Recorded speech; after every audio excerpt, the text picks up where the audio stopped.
नमस्कार। ओम श्री परमात्मने नमः। सहस्रयुगपर्यन्तम् अहर्यत ब्रह्मणो विदुः रात्रिं युग सहस्रांतां तेयो रात्रविदो जनाः। अर्थात 1000 चक्र के 4 युग का ब्रह्मा का एक दिन होता है और इतनी अवधि की उसकी एक रात्रि होती है। इसे वही बुद्धिमान समझ सकते हैं जो दिन व रात्रि की वास्तविकता को जानते हैं। ब्रह्मांड में हो रही सभी घटनाओं में हम एक चक्र को देखते हैं।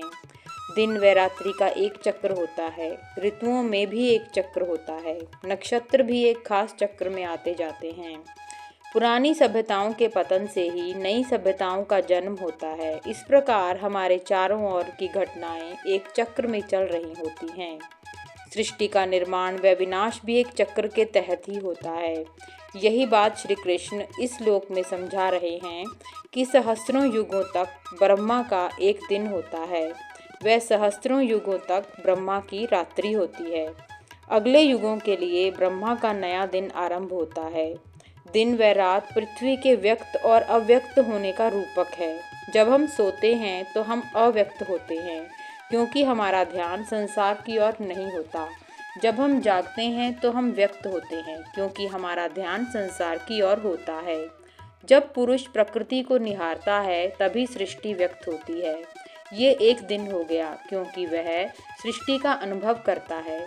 रात्रि के समय सृष्टि अव्यक्त होती है। हमें सहस्रों वर्षों तक सृष्टि के रहने के वैज्ञानिक रूप में गणना करने से बचना चाहिए, क्योंकि यह केवल एक रूपक है।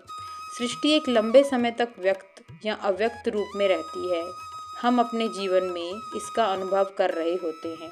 जीवन का बहुत छोटा समय ही हम ध्यान में व्यतीत करते हैं, जिसके कारण हम सृष्टि के सापेक्ष रूप को ठीक प्रकार से देख नहीं पाते।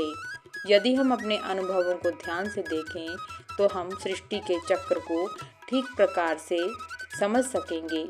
ओम नमो भगवते वासुदेवाय नमः। धन्यवाद।